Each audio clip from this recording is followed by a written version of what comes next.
Bonjour, je m'appelle Emmanuelle Terrier et je suis la créatrice des Tendances d'Emma qui fabrique des kits de produits lavables.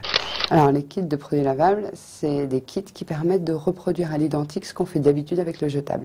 Le coton, on le prend, on l'utilise, on le jette.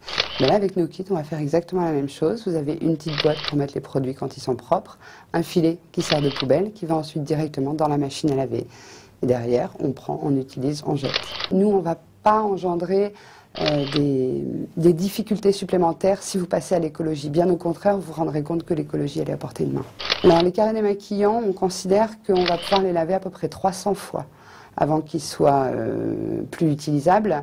Donc ça veut dire qu'un petit kit où il y a 15 carrés, parce qu'il en faut aussi un minimum pour pouvoir tourner, c'est l'équivalent de 4500 carrés de coton.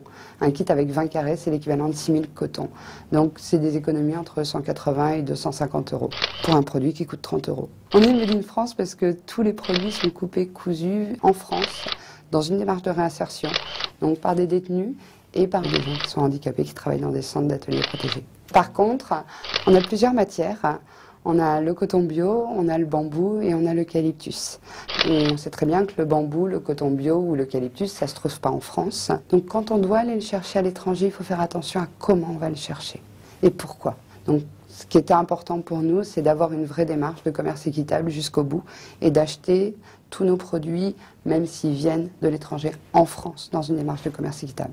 Le Made in France, pour moi, c'est avant tout d'être acteur de la société dans laquelle on vit. Il faut qu'on arrive le plus possible à dire, voilà, on bosse en France, on est français, on est content et on essaye dans la mesure du possible de tout faire pour pérenniser des entreprises qui sont en France, qui travaillent en France et qui essayent de faire au mieux pour faire fonctionner cette économie.